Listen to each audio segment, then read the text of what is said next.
나는 전능하신 아버지 하나님 천지의 창조주를 믿습니다. 나는 그의 유일하신 아들 우리 주 예수 그리스도를 믿습니다.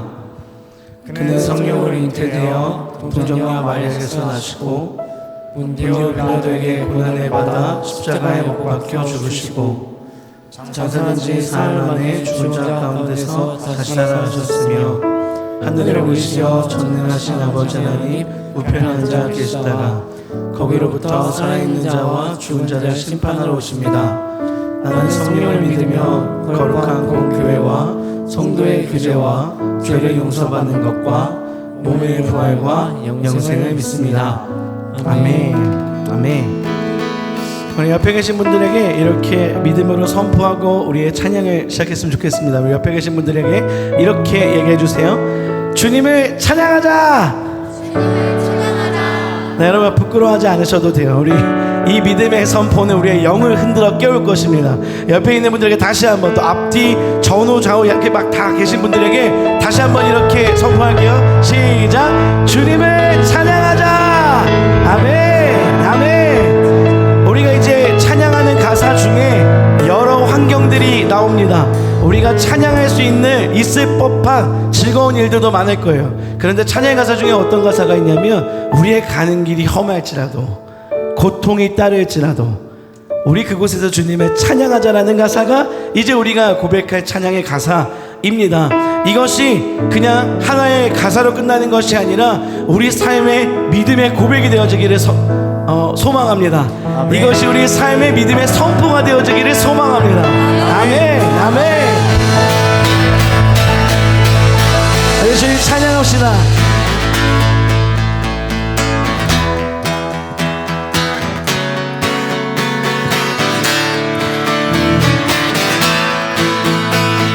이 찬양을 부르기 싫을 수도 있어요. 그러나 우리 믿음으로 한번 고백하기를 원합니다. 주 이름 찬양. 주 이름 찬양. 분노의 강물을 흐르는 부요한 땅에 살 때에 주님 찬양해. 주 이름 찬양. 주 이름 찬양.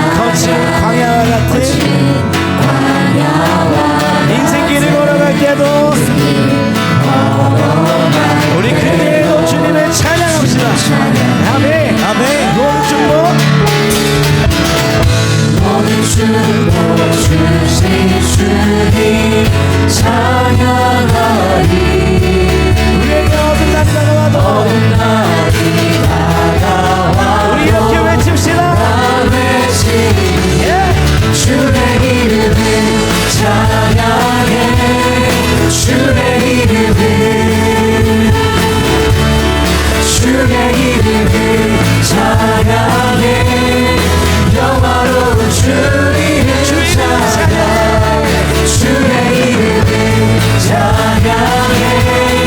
주의 이름을 찬양해. 영화로운 주 이름 찬양. 주 이름 찬양.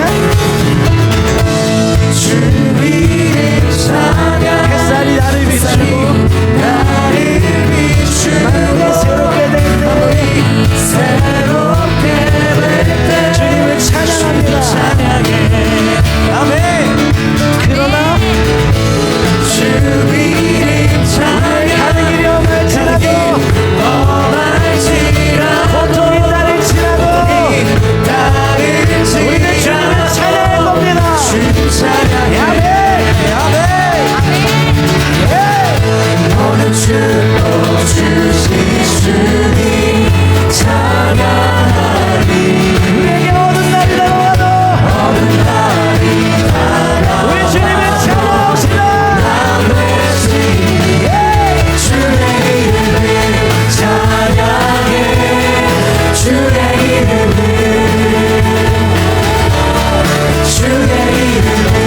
찬양해. 영화로운 주 이름 찬양해. 주의 이름을 찬양해. 주의 이름을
아멘. 주의 이름을 찬양해 영화로운 주 이름 찬양해 주의 이름을 찬양해 우리는 어떤 상황 가운데서도 어떤 고통이 나를 지나도 주의 이름을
주의 인자와 그늘이 무궁함으로 나를 지키니 주의 성실이 크도다 나의 구원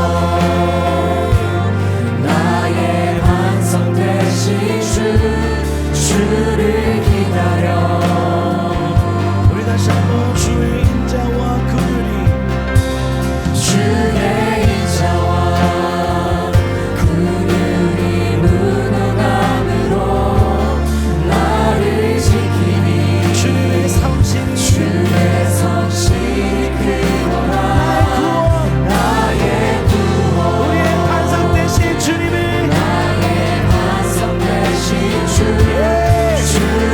기다려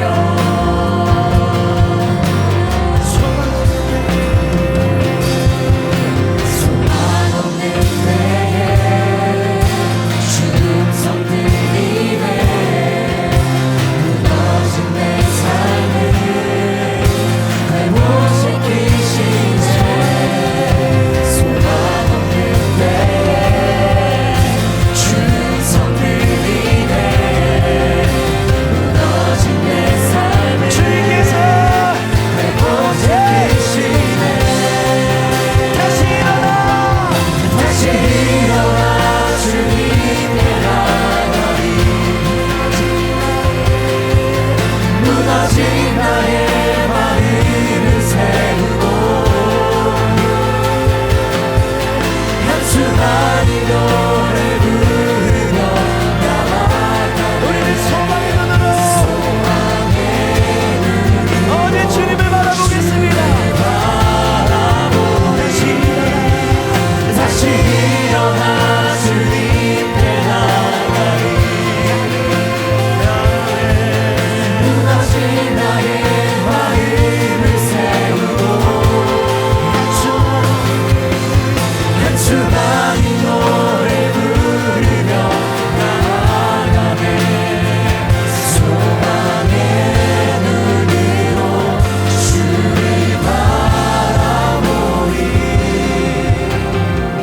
소망 없는 때에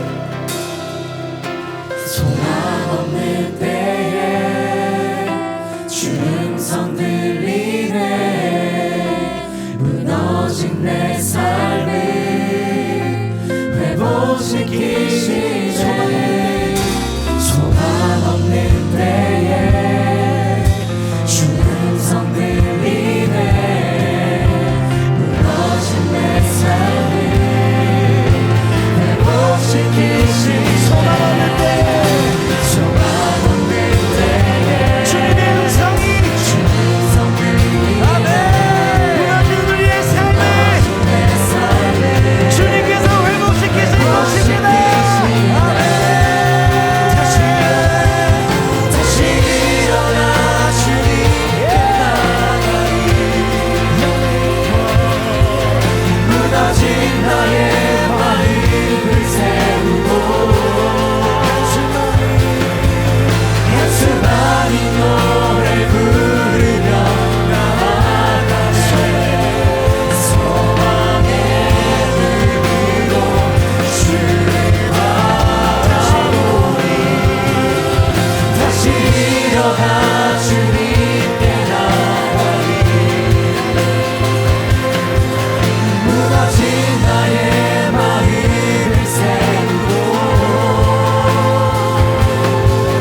한수만이 노래 부르며 나아가네 소망의 눈으로 주를 바라보리 다시 일어나 주님께 나가리 주여 무너진 나의 마음을 세우고 우리는 한수만이 노래 부르며 한수만이 노래 부르며 나아가네 소망의 눈으로 주를 바라보리 다시 일어나 주님께 나가리 무너진 나의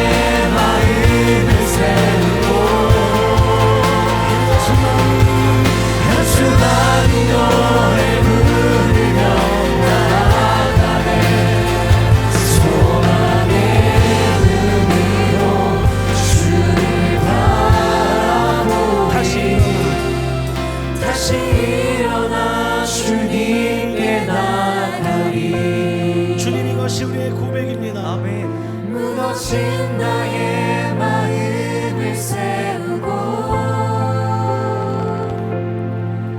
한수많은 노래 부르며 나아가네. 소망의 눈으로 주를 바라보니 다시 일어나 주님께 나가리. 무너진 나의 마음을 세우고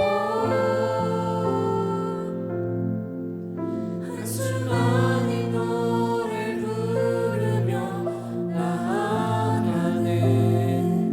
소망의 눈으로 주를 바라보리. 주의 인자와 긍휼이 주의 인자와 긍휼이 무궁함으로 나를 지키니 주의 성실이 크도다. 나의 구원 나의 반석 되신 주를 기다려. 다시 한번 믿음으로 주의 인자와 긍휼이 주의 인자와 긍휼이 무궁함으로 나를 지키니 주의 성실이 크도다. 나의 구원 나의 반석 되신 주를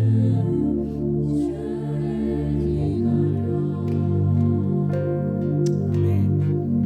우리 이 시간 다 함께 기도할 때에 우리가 삶을 살아가다 보면 참 많이 지치고 힘들고 외로운 일도 있고 우리가 한숨날 일 참 많지만 그럼에도 우리가 주님을 찬양할 수 있는 것은, 그럼에도 우리가 노래를 할 수 있는 것은, 그럼에도 우리가 소망을 가질 수 있는 것은 주님께서 우리를 보호하시고 주님께서 우리를 지키신다는 그 사실 때문입니다. 그래서 우리 이 시간 기도할 때에 주님, 우리 삶 가운데 어떠한 일이 있어도, 어떠한 상황 가운데 있어도 우리를 붙드시고 우리를 지키시고 우리를 보호하시는 그 하나님의 크고 강한 손을 우리가 보게 하여 주시옵소서.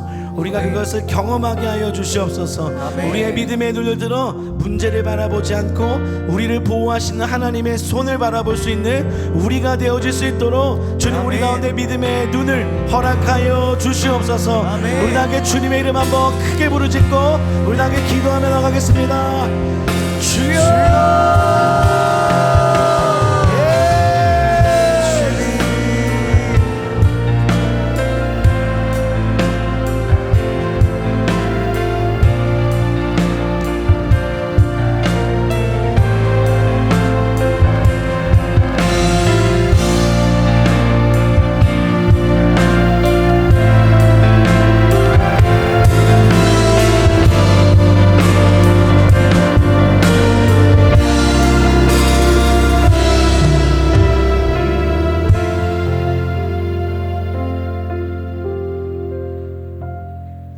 기도하겠습니다.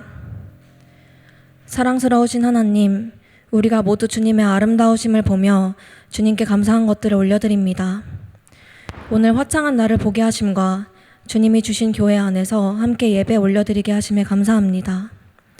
대한민국의 땅에서 종교의 억압 없이 자유롭게 예배드릴 수 있음에 감사하며 이번 추석을 맞아 바쁜 삶 속에서도 사랑하는 사람들과 함께 할 수 있는 명절을 주심에 감사합니다. 각자의 삶에서 두렵고 걱정되는 일이 있더라도 다시 무사히 오늘의 예배 자리에 돌아오게 하심에 감사합니다. 사랑하는 웨이브 공동체를 주셔서 함께 즐거운 시간을 보내며 나의 삶에서의 싸움을 홀로 견디지 않을 동역자가 되게 하심에 감사합니다. 우리는 우리의 삶에서 사랑과 감사를 잊어버리고 살아가기도 하지만 인내와 자비의 하나님께서 그런 우리를 불쌍히 여겨주시고 다시 사랑과 감사를 회복할 수 있도록 하실 것을 믿습니다. 주님의 기뻐하시는 진실한 공동체로서 나아갈 수 있도록 도와주세요. 세상의 곳곳에서 재난과 재해와 전쟁으로 인해 아파하는 모든 이들의 마음에 주님의 복음이 심어져서 그들이 예수 그리스도라는 소망을 알 수 있기를 원합니다. 우리를 그 도구로 사용해 주세요.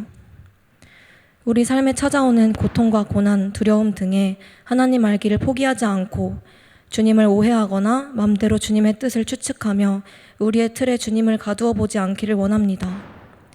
우리의 시선과 마음을 열어주세요.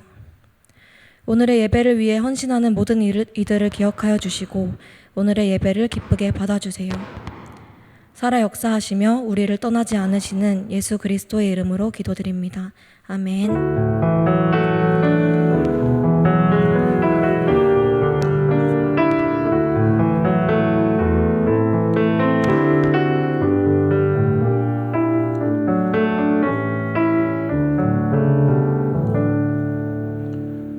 이 시간 가능하신 분들은 자리에서 일어나셔서 함께 예물 봉헌하겠습니다.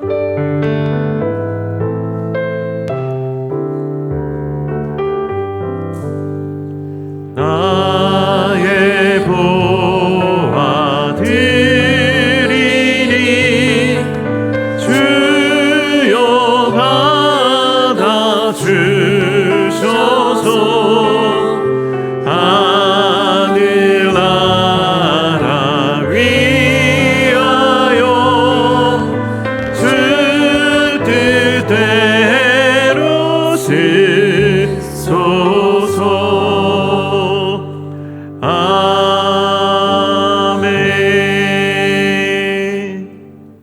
참으로 사랑스러우신 하나님, 우리의 모든 감사와 하나님을 향한 우리의 모든 존경을 담아 예물 봉헌하여 올려드립니다. 하나님, 주님께 의탁드리는 이 마음을 기쁘게 받아주시고 또 함께 주님께 올리는 우리 각 사람의 마음에 숨긴 은밀한 기도의 제목들 또한 하나님께서 선하게 살펴주셔서 신실하게 응답하여 주옵소서. 드려진 이 모든 예물이 하나님의 손에 붙들려 귀하게 사용되게 하시고 하나님의 나라와 잃어버린 영혼들을 위하여 귀하게 쓰이는 물질 되도록 축복하여 주옵소서. 감사드리며 예수님의 이름으로 기도하옵나이다. 아멘.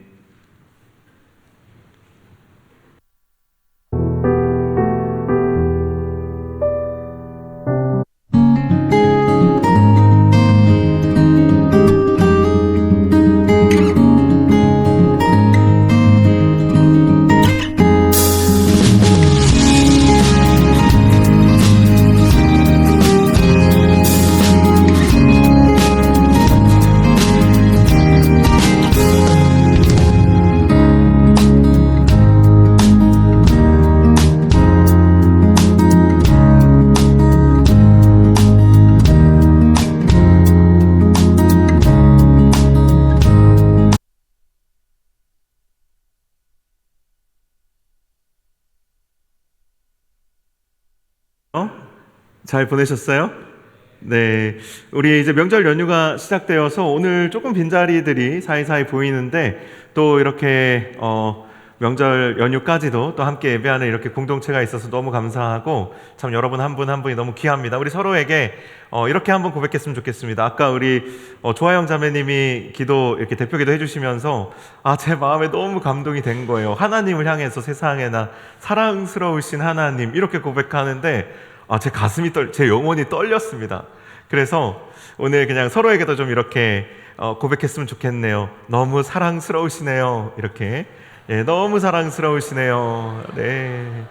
하나님의 눈에도 여러분 한 사람 한 사람이 정말 사랑스러우실 것 같습니다. 네, 여러분 정말 한 분 한 분이 너무 사랑스러우시고요. 정말 하나님을 향해서 우리의 좀 마음 담아서 정말 진심 어린 이 기도를 멈추지 않았으면 좋겠습니다. 지금 이제 2주째 기도 메타라는 주제로 말씀을 전하고 있는데요. 이 말씀을 전하면서 사실 제 마음속에 뭐가 있냐면 우리가 이 한 해를 쭉 달려오면서 지금쯤 우리의 마음이 많이 메마를 때가 되었다. 그리고 또 뭔가 우리의 기도의 힘이, 우리의 영적인 동력이 조금 이렇게 모자랄 때가 되었다라는 생각이 들어서 우리 끝까지 기도하자, 끝까지 우리 소망하자. 참 우리에게 하나님이 주실 은혜들이 아직도 남아있는데 우리 좀 그걸 사모하며 나아가자. 이 이야기를 좀 이 9월 메시지를 통해서 나누고 싶은 것이거든요. 그래서 여러분들 오늘까지 이제 2번 이렇게 진행이 되는데요. 오늘 사모하는 마음으로 또 말씀의 은혜 많이 받게 되시기를 축복합니다. 참고로 다음 주에 세례 입교 일정이 있습니다. 우리 청년부에서 세례 교육을 따로 받으신 분들 다음 주에 이제 세례와 입교 순서가 4부 예배 중에 진행이 됩니다. 그러니까 세례 교육부에서 이제 안내를 해주실 텐데요. 거기에 따라서 준비해 주시면 되겠습니다. 나머지 광고는 주보를 참고하시면 좋을 것 같고요. 우리 임원단에서 예배 마친 후에 자세한 광고 사항 안내드리도록 하겠습니다. 하나님 말씀 같이 나누겠습니다. 오늘 우리에게 주신 하나님의 말씀은 사도행전 16장 22절에서 26절까지의 말씀입니다. 사도행전 16장 22절에서 26절 말씀, 저와 여러분이 교독하여 읽고 마지막 절은 함께 읽도록 하겠습니다. 제가 먼저 읽겠습니다.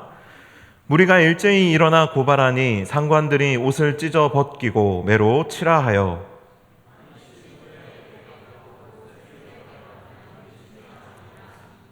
그가 이러한 명령을 받아 그들을 깊은 옥에 가두고 그 발을 착고에 든든히 채웠더니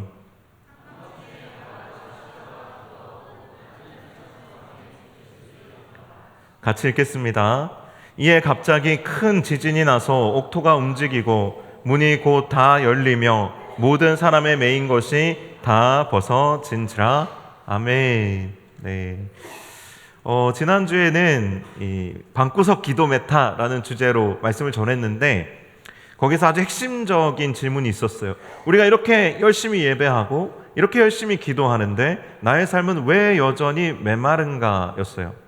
그 메마름에 대한 해결 방법은 우리가 잘못된 기도의 습관을 버리고 정말 진정성 있는 진실된 기도의 자리로 나아가자 였습니다. 그런데 우리의 기도 생활에 메마름 외에도 여러 가지 문제들이 있는데 우리 기도 생활을 멈추게 하는 장애물들이 있더라는 거죠. 오늘 이제 옥중 기도 메타라고 해서 이 감옥 같은 상황, 내 인생이 완전히 바닥에 내동댕이 쳐진 것 같은 그런 상황들이 올 때가 있지 않습니까? 그런 고난들이 우리의 기도를 멈추게 하더라라는 거죠. 우리는 은연중에 우리도 모르는 사이에 어떤 우리의 인생을 완벽했으면 하는 마음에 사로잡힐 때가 많습니다. 어떤 이 생각에 사로잡힌다고요? 내 인생이 완벽했으면 하는 생각에 자주 사로잡힙니다. 그래서 내 인생에 조금만 이 문제가 생겨도, 내 계획에 조금만 뭔가 틀어지는 것이 생겨도 그게 그렇게 마음이 속상하고 힘들고 어려워요. 쉽게 이야기하면 우리는 우리 인생이 유명한 맛집 같기를 기대합니다. 맛이 완벽한 그런 집 있잖아요. 내가 이 집 가서 고기를 먹으면, 이 집 가서 닭갈비를 먹으면, 이 집 가서 내가 회를 먹으면 처음 이렇게 내가 그 집에 들어갈 때부터 시작해서 나올 때까지 모든 것이 완벽한 그런 집 있잖아요. 그런데 실제로 가보면 되게 유명한 맛집인데 나하고 안 맞을 때가 있죠. 한우를 먹었어요. 진짜 맛있게 먹었는데 냉면이 맛이 없어. 이런 경우가 있죠. 닭갈비를 먹었는데 막국수가 맛이 없어요. 그럼 막 짜증이 날 때가 있잖아요. 또 어떤 일이 있을까요? 횟집에 가서 회를 진짜 너무 맛있게 정말 최고의 회다 이렇게 먹었는데 매운탕이 맛이 없어요. 그런데 여러분 생각해보면 우리의 인생도 사실 딱 이런 2% 부족한 맛집 같은 그런 경우가 굉장히 많습니다. 우리의 인생을 한번 돌이켜보면요, 완벽함을 기대하고 완벽함을 추구하지만 완벽하지 않아요. 그런데 완벽하지 않기만 한 것이 아니라 전체적으로는 문제가 없어도 꼭 힘든 상황이 하나씩 생깁니다. 그렇게 마음을 어렵게 하고 낙심하게 하는데 그때마다 이런 상황을 허락하신 하나님이 사실은 잘 이해되지 않아요. 우리가 그냥 이해하는 척하고 넓은 마음으로 받아들이고 인내할 뿐이지 사실 내 인생에 이런 문제를 허락하시고 시련을 겪게 하시는 것을 우리는 잘 이해하지 못합니다. 이해해 보려고 기도하지만 기도해도 이해가 잘 안 되고 또 응답이 잘 안 될 뿐만 아니라 심지어 어떤 상황이 옵니까? 이게 전체적으로 괜찮았는데 조금씩 힘들어지더니 이젠 진짜 힘든 상황이 오는 거죠. 점점 힘들어지더니 내 인생이 점점 더 나락으로 가는 거예요. 바닥으로 치닫는 겁니다. 오늘 본문을 보시면 오늘 본문의 주인공인 사도 바울과 신라도 스케일은 좀 다르지만 우리가 우리의 인생을 사도 바울이나 신라에게 비할 바가 되겠습니까? 그 정도까지는 아니잖아요. 그렇죠? 그런데 스케일은 좀 다르지만 이들의 인생도 지금 비슷한 상황을 겪고 있습니다. 2차 전도 여행 중에 빌립보라는 도시에 도착해서 순조롭게 복음을 잘 전하고 있었습니다. 그런데 의도치 않게 그 빌립보에서 유명한 점치는 한 여종이 있었는데 그 여종이 귀신 들려서 점을 잘 치는 거였거든요. 그래서 그 종의 주인들이 이 여종이 점을 치는 이 수입을 통해서 굉장히 많은 소득을 남겼어요. 그런데 바울이 우연찮게 이 귀신을 내쫓아 버렸습니다. 그랬더니 이 종을 통해서 돈을 받던 사람들이 중심이 되어서 사도 바울과 신라에게 항의하기 시작했어요. 그런데 마치 정말 나락으로 가는 우리 인생처럼 점점점 상황이 심각해지면서 이 사람들이 몰려있던 장터가 엉망이 된 겁니다. 어느 정도로 엉망이 됐냐면 빌립보의 관리들까지 나서가지고 정리를 해야 되는 상황까지 간 거예요. 결국 바울과 신라는 어떻게 되었습니까? 빌립보의 치안 담당자들이 바울과 신라를 긴급 체포했습니다. 그리고 흥분한 군중들을 진정시키기 위해서 이유를 묻지도 따지지 않고요, 그 자리에서 바울과 신라의 옷을 쫙 찢어버립니다. 그리고 그냥 허리에 차고 있던 몽둥이를 빼가지고 개 패듯이 패기 시작하는 거예요. 사람들, 흥분한 그 무리들의 그 마음이 풀릴 때까지, 그 사람들이 진정할 때까지 이 바울과 신라를 정말 죽도록 매질을 해버린 거예요. 그러면 그 정도 했으면 끝나야 되잖아요? 그렇지가 않아요. 바울과 신라는 깊은 감옥까지 끌려 들어가 수감되게 됩니다. 여기서 한 가지 우리는 질문해 봐야 될 것이 있어요. 여러분, 우리의 인생이 꼬이는 이유가 뭡니까? 여러분의 인생이 완벽하진 않아도 참을만 했는데 점점점 힘들어지고 점점점 문제가 생겨요. 내가 계획한 게 아니에요. 의도한 게 아닙니다. 그런데 내 인생이 점점 나락으로 가고 있다. 밑바닥으로 치닫고 있다. 이유가 뭘까요? 여러분, 그 이유가 뭐라고 생각하십니까? 오늘 이제 기도에 대한 이야기를 하고 있으니까요, 우리는 흔히 이렇게 생각하기가 쉽습니다. 내 실수 때문이다. 내가 뭔가 선택을 잘못했다. 내가 뭔가 지금 타이밍이 뭔가 안 맞았을 수 있겠다. 그러면서 또 동시에 어떤 생각을 합니까? 내가 기도를 안 해서 그런가? 내가 기도를 했어야 되는데. 이런 생각들을 우리가 하게 된다는 거죠. 자책하게 된다라는 거예요. 아니면 상황 탓을 하게 되기도 해요. 그런데 오늘 본문의 바울과 신라를 보면 지금 빌립보에 가서 엄한 짓을 한 게 아니에요. 복음을 전했고 힘써 복음을 전했어요. 그리고 거기에서 놀라운 기적들도 많이 일어났습니다. 이 빌립보에 귀신 들린 여종이 귀신이 쫓겨난 것 외에도 많은 기적들이 있었어요. 순적했습니다. 기도하면서 선교의 사역에 집중하고 있었어요. 이들이 기도를 안 해서 이렇게 됐을 리가 없다라는 거예요. 이들이 뭔가 잘못된 선택을 해서 이렇게 된 것이 아니라는 거예요. 우리가 우리의 인생에 우리의 계획과 상관없이 우리를 덮쳐오는 그 고난들이 우리가 기도를 안 해서라든가 우리가 어떤 나쁜 마음을 품어서라든가, 물론 우리의 실수 때문에 문제가 생기기도 하고 우리의 잘못된 선택 때문에 우리의 인생이 꼬이기도 하지만, 그런 것 없이도 우리의 인생에는 우리가 선택하지 않은 깊은 고난, 깊은 좌절, 이런 것들이 올 수 있다라는 거예요.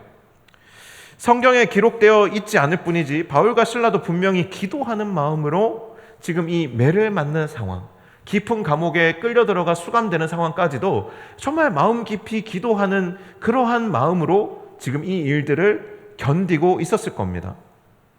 우리가 겪는 고난들, 기도해도 해결되지 않는 인생의 깊은 웅덩이들은 다 우리가 기도하지 않아서 겪게 되는 일들이 아니라는 것이에요. 그런데 문제는 우리가 이런 극심한 고난에 부딪히면 기도의 힘을 잃어버리고 기도를 멈추게 된다라는 거예요. 기도를 안 해서 이렇게 된 것이 아니지만 이런 극심한 고난이 우리에게 닥치면 그것이 우리의 기도를 멈추게 하더라는 거죠. 많은 사람들이 고난에 부딪히면 기도의 힘을 잃어버리고 기도를 멈추게 됩니다. 고난에 부딪히면 기도하게 되는 사람도 있죠. 그런데 그 고난이 더 극심해지면, 점점 더 나락으로 떨어지면 기도의 힘을 잃는 사람이 많더라는 거예요. 이렇게 깊은 감옥에, 인생의 가장 밑바닥에 있는 그 깊은 감옥까지 이제 바울과 실라가 가게 되었는데, 이것은 진짜 말 그대로 인생의 맨 밑바닥에 있는 사람들이 가는 곳이에요. 빛이 전혀 들어오지 않고요. 여러분이 살고 있는 집이나 또 원룸이나 그 고시원처럼 뭐 이렇게 옵션이 있는 그런 것도 아니에요. 뭐 에어컨, 뭐 냉장고, 뭐 당연히 이런 거 없고요. 뭐 세탁기 없습니다. 침대 없어요. 근데 심지어 화장실 이런 것도 없습니다. 유일한 옵션이 하나 있어요. 이 감옥에. 유일한 옵션이 뭐가 있냐면 이 발에 매는 착고예요. 이건 사실 옵션이라 할 것도 없어요. 이건 사실 거의 고문 도구에 가깝습니다. 마음대로 눕거나 서거나 앉거나 일어설 수 없게 벽이나 바닥에 고정해버리는 거예요. 여러분, 일단 여기에 들어가게 되면요, 이런 상황에 들어가게 되면 외부의 관심과 도움으로부터 철저히 고립됩니다. 그리고 여기에는 중죄인인 죄수들 뿐만 아니라 이들을 관리 감독하는 간수들도요, 사실은 나이스하고 질이 좋은 교육 잘 받은 그런 사람들이 아닙니다. 여기에 간수들요, 다 노예들이에요. 감옥에서 간수로 일하는 사람들 다 노예들입니다. 그러니까 죄수에게 문제가 생기면 이 간수들은 기본적으로 신분이 노예이기 때문에 그냥 목이 날아가는 거예요. 그러니까 이들은 죄수들에게 배려 이런 거 하지 않습니다. 그냥 짐승처럼 대해요. 그러니까 무자비한 그 인생의 맨 밑바닥에 지금 바울과 실라가 떨어져 들어가게 된 것입니다. 바울과 실라는 계획해서 이곳에 온 게 아니에요. 이들이 여기에 왔다고 해서 누구 하나 와 선교하다가 그런 데 들어갔어? 대단하다, 잘했다, 뭐 칭찬해 주거나 인정해 주지 않습니다. 환영해 주는 사람 없습니다. 이 감옥의 분위기요, 온갖 학대와 비명소리, 그리고 미쳐가는 사람들로 가득한 이 깊은 감옥, 이런 상황인 거예요. 여러분, 기도해도 응답이 안 되고 오히려 상황이 이처럼 점점 더 안 좋아지면 여러분은 어떻게 하시겠습니까? 사람들은 보통 어떻게 할까요? 기도를 멈추겠죠. 그런데 그냥 단순히 이 고난 때문에 기도를 멈추기도 하지만 보통은 이런 상황에서 타협이라는 것을 합니다. 타협. 적당히 이 상황을 받아들이는 겁니다. 하나님이 나의 믿음을 시험하기 위해서 이런 고난을 주셨겠지. 우리도 이 생각 많이 하잖아요. 아까 분명히 여러분 그런 생각 하셨을 겁니다. 여러분의 인생에 거듭되는 고난이 찾아올 때 여러분은 어떻게 받아들이시겠어요? 어떻게 이 상황, 그 이유가 뭐라고 생각하세요? 분명히 이런 생각 하셨을 겁니다. 아, 하나님이 나의 믿음을 시험하기 위해서 이런 고난을 주셨겠지. 나의 영적인 성장을 위해서 하나님이 이런 상황을 허락하셨겠지. 이런 식으로 내가 인내하며 견디기 어려운 상황을 합리화합니다. 그러나 사실 마음속에는 모순이 가득해요. 어떤 모순이 있습니까? 하나님 나를 사랑하신다면서요. 하나님, 내가 하나님의 자녀라면서요. 하나님 나를 구원해 주신다면서요. 하나님 전능하신 분이라면서요. 그런데 왜 나를 이렇게 내버려 두세요? 우리가 이렇게 모순이 가득한 마음의 감정들을 느끼지만 그냥 겉으로 그냥 하나님이 나를 훈련하시나 보다, 나를 성장시키시나 보다, 그냥 그렇게 합리화하는 겁니다. 문제는 이렇게 적당히 타협하면 더 이상 기도하지 않게 된다라는 거예요. 내가 내린 결론에 머물러 버리면 이 문제 상황에 대해서 우리가 얼마든지 결론 낼 수 있거든요. 아, 이거 그냥 하나님 나 시험하시나 보다. 아, 이거 하나님이 나한테 영적 성장을 위해서 고난 주시나 보다. 그냥 이렇게 내가 나의 결론을 내어버리면 더 이상 하나님에 대한 질문이 사라지는 거예요. 얼마 전에 그 중고등부와 같이 이 코어라는 집회를 했어요. 거기에 최혜인 대표가 와서 참 되게 인상적인 이야기를 하나 이렇게 하고 갔어요. 이게 뭐냐면 이 모나리자라는 그림에 대해서 아느냐라는 질문을 던졌거든요. 여러분은 어떠세요? 모나리자 아세요? 대부분 이제 알아요. 근데 모나리자가 이 레오나르도 다빈치가 그린 그림이라는 것 정도는 아는데 그 그림의 주인공의 이름이 뭔지 아세요? 최혜인 대표가 이렇게 묻더라고요. 그런데 거기에 있는 사람 중에 모르긴 몰라도 아마 아무도 몰랐을 거예요. 아무도 몰라요. 알고 보니까 이 모나리자라는 그림의 이 모나는 부인을 뜻하는 존칭이고요, 리자가 이름이에요. 그래서 이 그림의 주인공은 리자라는 사람인데 그 사람은 그 다빈치의 친구의 아내 되는 사람입니다. 사실 우리는 이 모나리자라는 그림 딱 보면 저거 모나리자지 하는 얄팍한 지식은 있어요. 하지만 정말로 그 그림을 아느냐라고 질문했을 때 사실은 모르는 거죠. 그런데 우리가 안다고 생각하기 때문에 더 이상 그 그림에 대해서 알려고 하지 않는 거예요. 우리가 우리의 기도 가운데 하나님께 끝까지 묻고 하나님의 응답을 끝까지 구하지 않으면 우리는 우리가 내린 얄팍한 결론에서 우리의 기도를 멈춰버립니다. 그러면 정말로 하나님께서 이 기도를 통해서 이 고난의 상황을 통해서 우리를 성장시키려고 계획하셨다 하더라도 우리는 그 계획하심을 전혀 알지 못한 상태에서 그냥 끝내버리는 거예요. 우리의 관심의 문을 닫아버리고 우리의 기도의 문을 닫아버리고 우리의 기도를 멈추어 버리는 것입니다. 우리가 기도를 멈추게 되는 상황은 지금 두 가지를 이야기했어요. 하나는 극심한 고난 앞에서 우리는 우리의 기도를 멈춰버리게 됩니다. 너무 힘들고 기도할 에너지가 없으니까요. 그리고 두 번째, 우리에게 닥쳐오는 그 고난 속에서 내가 내린 결론에 만족해버립니다. 그러면 우리는 더 이상 기도할 흥미, 기도할 이유를 잃어버리게 되는 것이죠. 결론을 그렇게 내어버리고 나면 우리는 더 이상 기도하지 않게 되는 것입니다. 이럴 때 우리가 붙잡아야 할 것이 있다면 그것은 우리 하나님의 우리를 향한 계획은 절대로 여기가 끝이 아니다라는 거예요. 하나님의 계획은 어떻다고요? 여기가 끝이다 라고요? 아니요. 여기가 끝이 아니다예요. 우리가 아무리 인생의 밑바닥에 있다 하더라도 하나님의 계획은 이것이 끝이 아니다라는 거예요.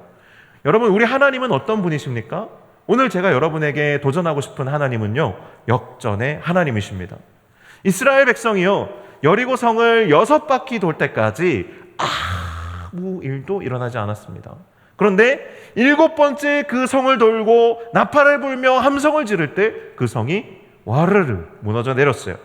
나아만 장군이 6번 요단강 물에 몸을 담궜을 때까지 아무 일도 일어나지 않았지만 7번째 요단강 물에 몸을 담궜을 때 온 몸이 어린아이의 살결과 같이 깨끗하게 되었어요. 그는 원래 문둥병 환자였고 더 이상 그것을 숨길 수 없는 지경이 되었기에 적국인 이스라엘까지 와서 선지자에게 처방을 받고 요단강에 가서 몸을 씻었던 것이거든요. 6번째까지 아무 일이 없었지만 7번째에 기적이 일어납니다. 엘리야가 비를 구하며 간절히 기도할 때 6번 기도할 때까지 아무 일도 일어나지 않았습니다. 그런데 7번째 기도했을 때 3년 6개월 만에 하늘이 열리고 비가 내리기 시작합니다. 여러분, 성경이 왜 이 7이라는 숫자를 가지고 반복하며 사람들이 계속해서 7번 이 뺑뺑이를 돌게 하고 7번 그 요단강물에 들락날락하게 하고 7번 다리 사이에 머리를 쳐박고 기도하게 했을까요? 왜 그랬을까요? 왜 그것을 기록하고 있을까요? 그것은요, 7이라는 숫자가 완전 숫자이기 때문이에요. 성경은 7번 그러했다라고 말하지만 이 7번이라는 횟수는요, 이게 사실은 무슨 의미냐면 될 때까지 했다라는 거예요. 나아만 장군이 정말로 7번 딱 물에 몸을 담궜더니 이 나병이 다 나았다. 성경을 문자적으로 받아들이면 그런 거죠. 7번째에 나은 거겠죠.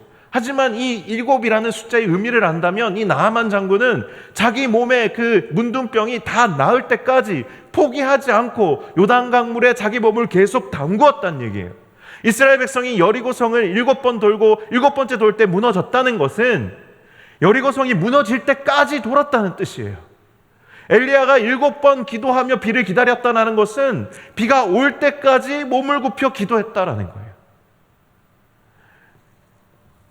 이런 하나님은 우리가 정말로 믿으면, 이런 하나님을 우리가 정말로 믿으면, 역전의 하나님이신 이 하나님을 우리가 정말로 믿으면, 그러면 응답이 없다라는 사실이, 지금 응답이 없다라는 사실이 내가 기도를 멈추어야 할 이유가 되지 않습니다.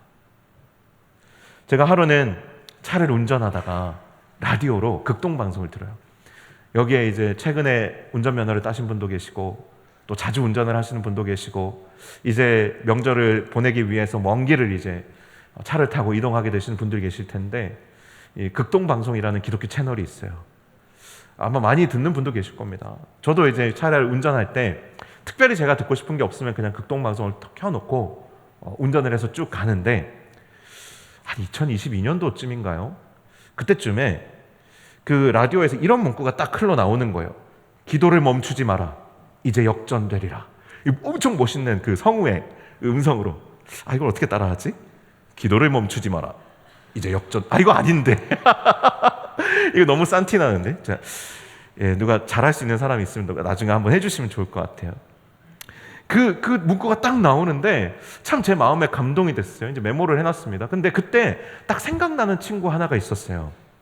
오래전에 제가 처음 사역할 때 만났던 제자인데 이 친구가 국문과를 다니는 아나운서 지망생이었어요. 제가 설교하면서 한번 이야기한 적도 있어요. 그런데 이 친구가 아무리 애쓰고 노력하고 기다려도 이게 아나운서로서 자기가 이제 기회를 그 기회가 열리지가 않는 거예요. 그래서 저랑 같이 사역할 때도 정말 많이 울면서 기도하면서 애쓰면서 노력했던 그런 기억이 납니다. 근데 결국에는 계속 이제 트라이 하다가 잘 안 돼서 결국에는 생계를 위해서 일반 회사에 취업을 했어요. 그런데 아나운서의 꿈을 포기하지 않았고 그 아나운서를 준비하던 경험을 살려서 교회든 회사든 뭐 사회자가 필요하거나 나레이션이 필요한 곳이 있으면 무조건 다 갔어요. 무조건 다 가서 정말 마음 다해서 이 친구가 섬겼어요. 저도 참 도움을 진짜 많이 받았습니다. 그런데 그러다가 이 친구가 20대 후반 이제 느즈마키 이 극동방송 제가 기도를 멈추지 마라 이제 곧 역전되리라 이 문구가 나왔던 그 극동방송에 지원을 한 거예요. 20대 후반에 느즈마키 면접까지 보게 됐습니다. 면접을 보러 갔더니 자기가 나이가 제일 많더래요. 그런 실제로 20대 후반이면 아나운서로는 좀 늦은 나이거든요. 그런데 높은 경쟁률을 뚫고 합격해서 정말 꿈에 그리던 그 아나운서가 결국 됐어요. 지금도 이제 아나운서로 지금 활동하고 있는데 그때 너무 감격하고 기뻐하면서 통화했던 기억이 저는 아직도 생생합니다. 그런데 그 당시에 이 친구만 그런 기도를 했던 게 아니고 비슷한 시기에 비슷한 나이 또래 친구들이 같이 동역하잖아요. 정말 그런 진로에 대한 고민을 가지고 같이 기도하면서 참 눈물 흘리던 친구들이 정말 많이 있었어요. 그런데 지금 이렇게 그 친구들을 보면요, 그때 같이 기도하면서 정말 그렇게 꿈꿨던 친구들을 하나님께서 다 그 길들을 열어주셨어요. 그때 당시에도 길을 열어주시는 일들이 정말 많았습니다. 그때 제가 이 친구들과 이 친구뿐만 아니라 같이 함께 동역했던 그 친구들과 함께 사역하면서 배운 게 있어요. 그게 뭐냐 하면 기도를 포기하면 안 되는구나. 기도는 포기하는 게 아니구나. 끝까지 기도해야 되는구나. 이 친구의 삶을 통해서 보여주신 하나님이 딱 그런 분이셨어요. 기도를 멈추지 마라. 이제 역전되리라. 근데 이 문구가 이제 극동방송에서 흘러나오니까 제가 이 친구 생각이 많이 났었던 거죠.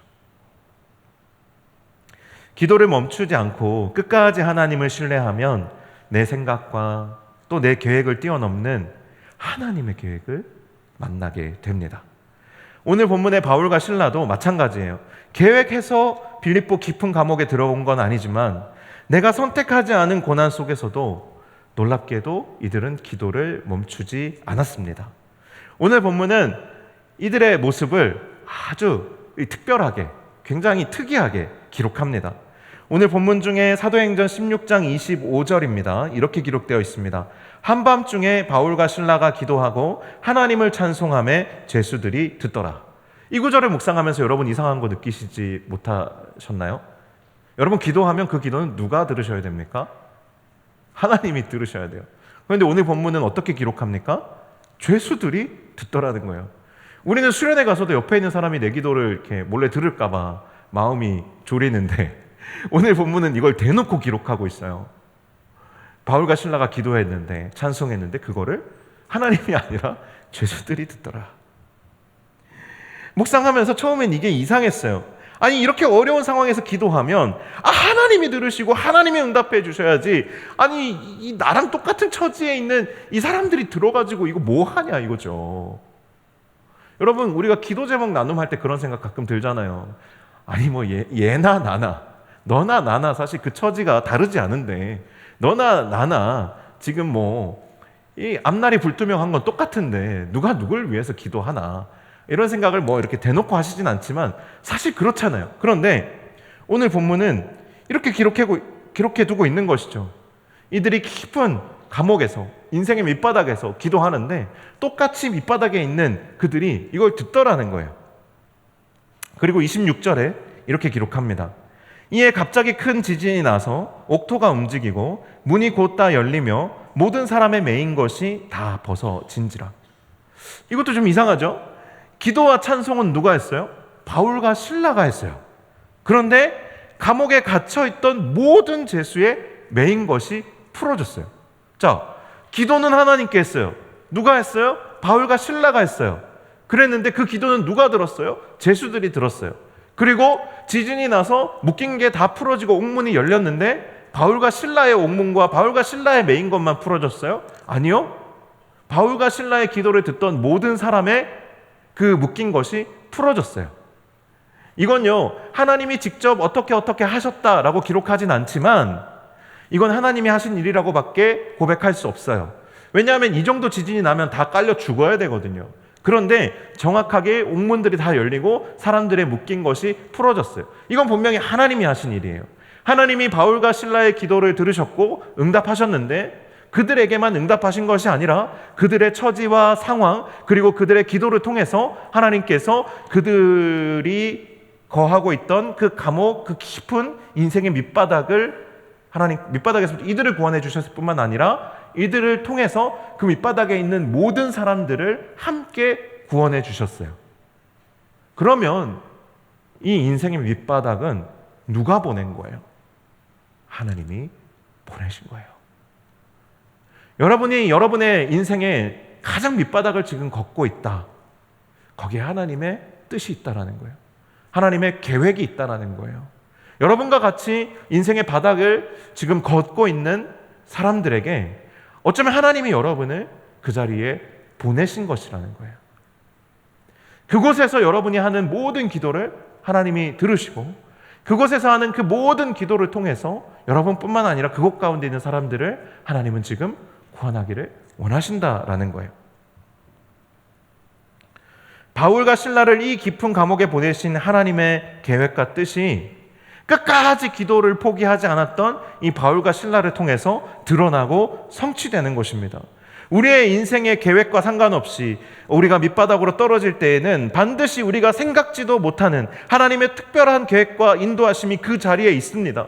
때로는 우리는 우리의 인생의 바닥에서 하나님의 진짜 우리를 보내신 뜻, 진짜 하나님을 만나게 되는 것이죠. 바울과 실라는 빌립보에 전도하러 왔어요. 그죠? 하지만 그들은 이 깊은 감옥에 있는 사람들까지는 전혀 생각 못했어요. 전혀 꿈도 못 꿨어요. 거기에 있는 사람들에게 내가 가서 복음을 전한다? 꿈도 못 꿨어요. 그런데 하나님께서 이들의 계획과 이들의 생각과는 다르게 움직이셨지만 그들의 선교 사역은 지금 뭔가 잘못되어지고 있는 것 같고 이들의 삶은 망가지고 무너지고 있는 것처럼 보였지만 하나님의 계획은 거기에 분명히 진행 중에 있었고 그것을 통해서 이들이 생각지도 못한 하나님의 일을 지금 하고 계시다. 그럼 그 자리에서 이들이 한 건 무엇입니까? 기도예요.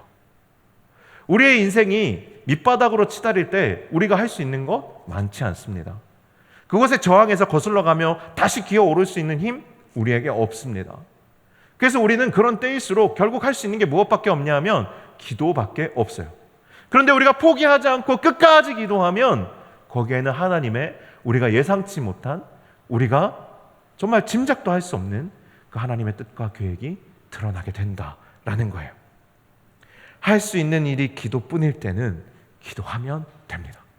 기도를 멈추지 마십시오. 반드시 역전됩니다. 하지만 이런 기도를 하기 위해서 우리에게는 하나님에 대한 전적인 신뢰가 필요합니다.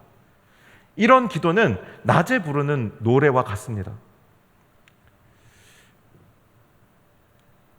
그냥 우리가 평소에 나의 영혼이 좀 메마르네, 좀 기도해볼까 해서 그냥 기도할 수 있다면 그것은 낮에 부르는 노래와 같아요. 그런데 스펄전 목사님은 고난 중에 하는 기도에 대해서 이렇게 표현하셨어요. 뭐라고 표현하셨냐면 어떤 바보라도 낮에는 노래를 부를 수 있다. 음표를 읽을 수 있는 낮에 노래하는 것은 쉽지만 한 줄기 빛조차 없는 어둠 속에서 노래할 수 있는 사람은 숙련된 가수뿐이다. 밤의 노래는 오직 하나님으로부터 오는 것이지 사람의 힘으로 되는 것이 아니다. 하나님을 신뢰하고 하나님을 많이 의지해 본 사람만이 인생의 막장에서, 인생의 가장 밑바닥에서, 그 고난이 극심해지는 상황 가운데에서도 그 고난을 뚫고 기도할 수 있다는 겁니다. 나의 결론을 넘어서 하나님의 결론에 도달할 수 있다는 거예요. 여러분, 고난을 넘어서는 기도의 동력은 나의 의지나 나의 인내력이 아닙니다. 하나님에 대한 전적인 신뢰예요. 나에게 이 자리를 허락하시고 나를 이 밑바닥까지 보내신 하나님에 대한 전적인 신뢰입니다. 하나님의 신실하신 사랑, 하나님의 선하신 계획, 하나님의 우리를 향한 구원하심에 대한, 우리 얼마 전에 말씀으로 같이 나눴죠, 진실한 믿음. 이것이 우리의 기도의 동력입니다.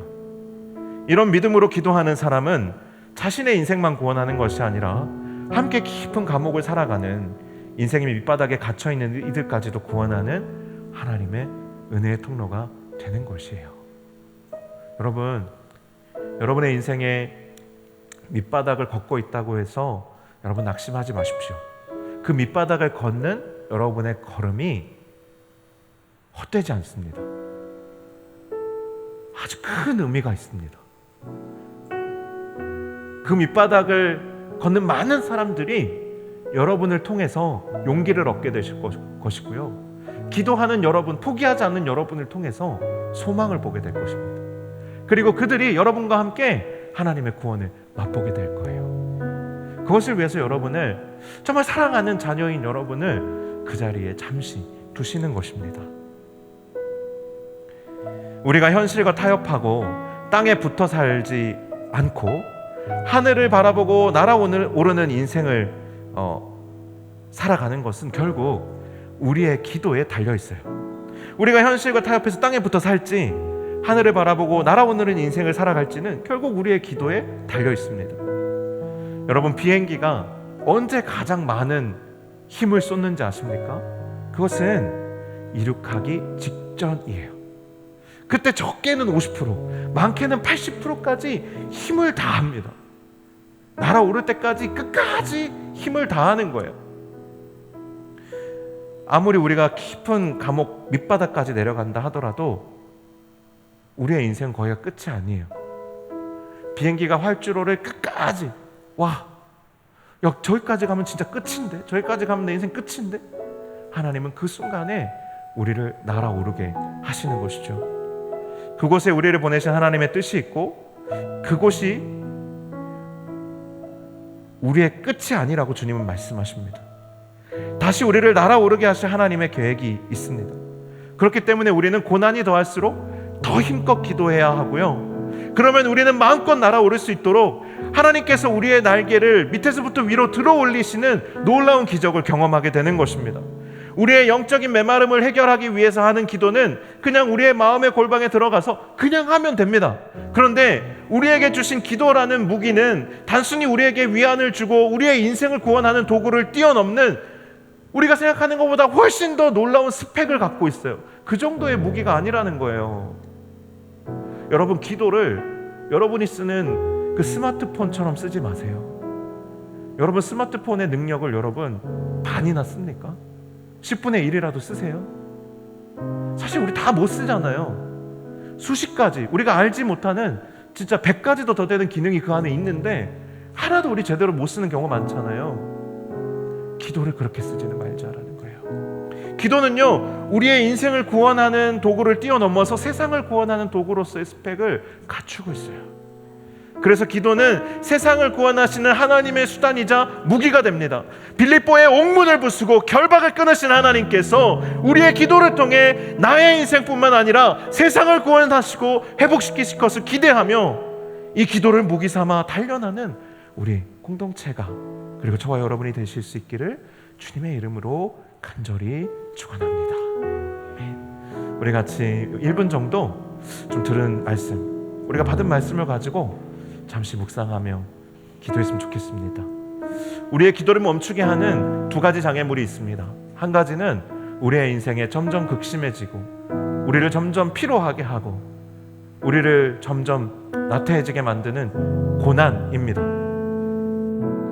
또 한 가지는 내가 성급하게 내린 나의 삶에 대한 결론입니다. 아이 뭐 이래서 그렇겠지, 사는 게 다 그렇지, 이런 나 자신만의 결론을 갖고 있는 사람은 기도할 수 없습니다. 그러나 우리가 끝까지 기도하면, 응답받기까지 기도하면 그곳에는 하나님의 명확한 뜻이 있습니다. 계획이 있습니다. 그것을 만나게 되는 것이죠.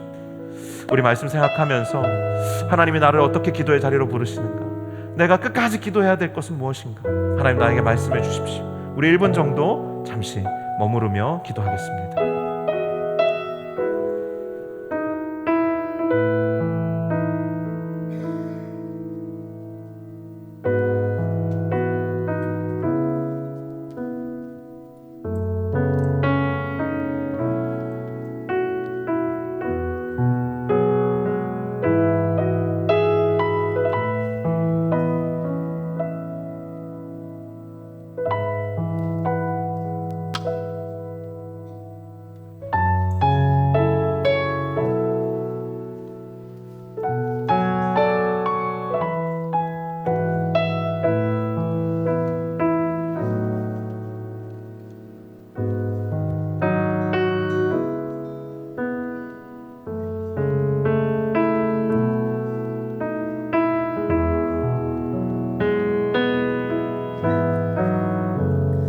나의 소망 되신 주,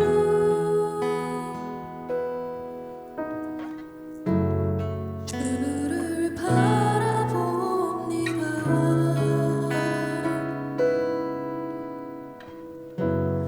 다시 오실 나의 왕 예수,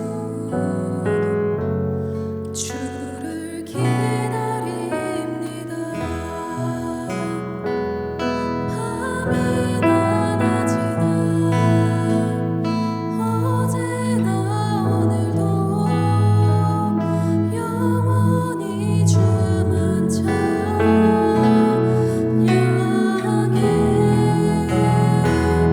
괴롭고 슬플 때 난망하여 넘어져도 언제나 주만 찬양하겠네.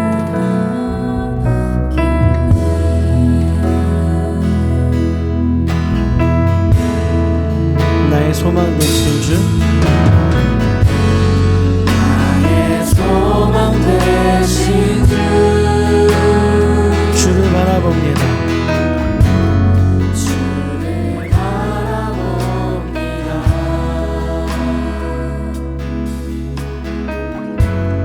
다시 오실 나의 왕 예수, 주를 기다립니다. 다시 한번 나의 소망 되신 주,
여러분, 우리가 인생의 길을 걸어가다가 더 이상 길이 보이지 않는 곳에 여러분이 도착하게 된다면 여러분 어떻게 하시겠습니까?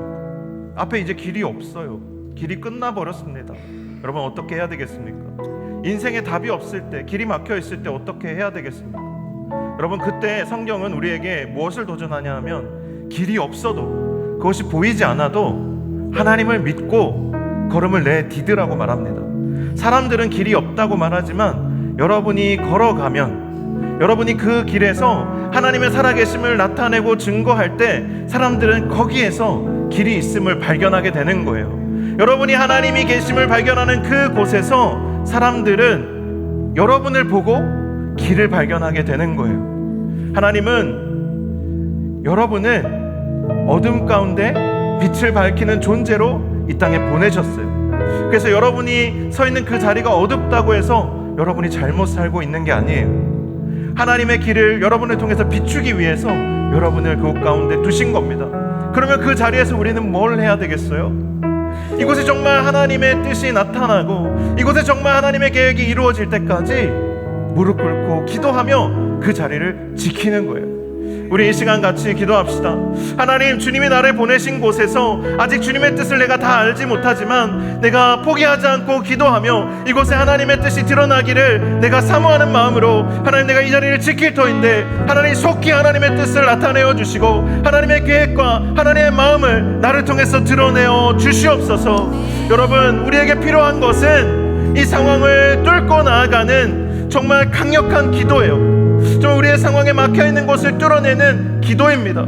그냥 내 마음에 위로를 주는 정도가 아니라 정말 상황을 뚫고 넘어가는 그러한 기도가 우리에게 필요합니다. 우리가 이 시간 같이 기도할 때에 하나님, 다시 한번 이 기도의 자리로 돌아와 하나님, 정말 이 기도의 돌파력을 회복하고 나아갈 수 있는 주님을 향한 온전한 굳건한 신뢰를 나에게 회복하여 주시옵소서. 하나님, 기도의 돌파력을 회복하여 주시옵소서. 우리 주여 한번 부르짖고 합심하여 기도하겠습니다. 주여,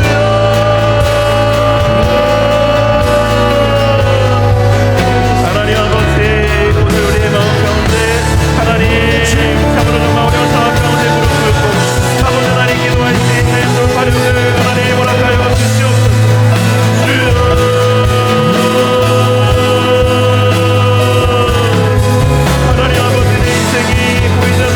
떨어졌다 할지라도 하나님, 내 인생이 비판하는데 어느 곳에 떨어졌다 할지라도 포기하지 않고 하나님 기도하며 하나님의 뜻과 계획이 드러나기를 하나님, 우리가 기대하며 바라볼 수 있는 믿음을 허락하여 주시옵소서.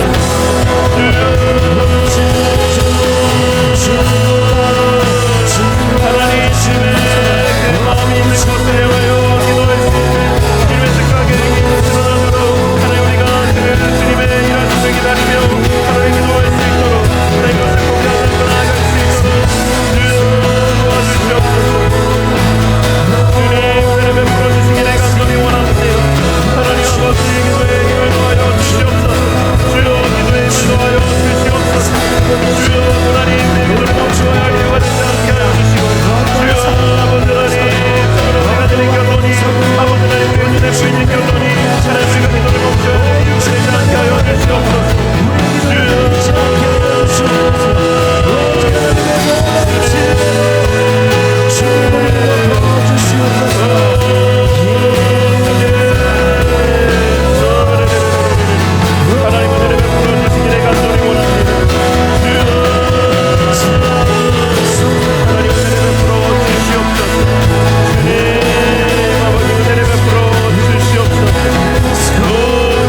하나님, 우리의 삶이 이해되지 않아도, 지금 나의 삶이 내가 받아들여지지 않아도 하나님, 나의 기도를 멈추지 않을 수 있도록 하나님, 나의 기도에 주님 더 충만하게 기름 부어 주시옵소서. 심지어 기름 부어 주심이 느껴지지 않아도 하나님, 기도를 포기하지 않게 하여 주셔서 하나님, 정말 나의 기도 가운데 하나님의 뜻이 온전히 드러날 때까지, 나의 성급한 결론이 아니라 진짜 하나님의 결론이 드러날 때까지 포기하지 않고 나아가서 정말 역전의 하나님, 새 일을 행하시는 하나님, 살아계신 하나님을 생생하게 체험하고 만나는 우리의 인생이 되게 하여 주시옵소서. 나의 생각보다 더 크신 하나님을 만나는 축복을 우리가 빼앗기지 않게 하여 주시옵소서. 나의 기도를 통하여 나의 인생뿐만 아니라 나의 가정과 나의 삶의 자리와 이 세상까지 하나님 모두 변화시키시는 하나님을 우리가 만날 수 있도록 하나님, 우리를 다시 기도의 사람으로 다시 세워 주시옵소서. 이제는 우리 주 예수 그리스도의 은혜와 아버지 하나님의 놀랍고 크신 사랑과 성령의 교통하심이, 진실로 살아계신 하나님을 기도 가운데 만나기를 사모하고 기도의 자리를 하나님 다시금 지키며 나아가기로 결단하고 소원하는 여기에 모인 사랑하는 노량진의 모든 청년들 위해, 또 함께 예배하는 모든 교우들 위해 이제부터 영원토록 함께하여 주시기를 간절히 축원하옵나이다. 아멘.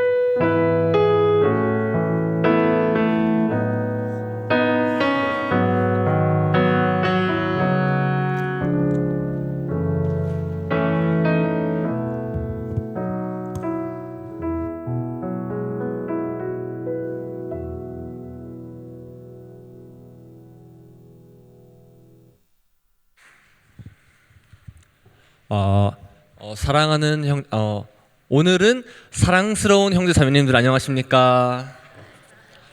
환상의 교회 노량진 교회에 오신 여러분들을 환영하고 축복합니다. 예, 부르신 곳에서 예배하는 우리가 되기를 소망합니다. 행복과 감사가 늘 흘러 넘치는 저희 청년부에 또 다른 기쁜 소식이 찾아왔습니다. 18돌의 정성현 형제님께서 무려 자진하여서 우리 교회로 발걸음을 향하셨습니다. 오고 가는 모든 걸음 속에서 우리는 행복한 웃음과 사랑으로 서로 축복해 주기를 간절히 바랍니다. 드디어 추석입니다. 추석 명절 가정 예배를 위한 예배 순서지가 준비되어 있습니다. 필요하신 분들은 사무실에서 찾아가시길 바랍니다. 추석 명절 연휴 사랑방은 정상 진행합니다. 그리고 9월 29일 주일에 예배가 끝나고 임시총회가 있습니다. 주님의 은혜 가운데 뜻깊은 총회가 되기를 소망하고 청년부 회원분들의 적극적인 참여를 부탁드립니다. 9월 29일 주일 예배 끝나고 14시 30분에 있습니다. 네, 그리고 마지막으로 11월 3일 주일에 진행되는 웨이브랜드 전도축제에 함께할 재능 기부자들을 모집합니다. 캘리그래피, 요리, 베이킹, 종이접기 등 다양한 달란트를 가지고 계신 분들은 우리 1청 안혜영 회장님께 연락을 주시면 정말 감사드리겠습니다. 예, 그리고 마지막으로 다들 코로나 조심하시고 사랑과 감사가 회복되는 즐겁고 행복한 한가위 되셨으면 좋겠습니다. 감사합니다.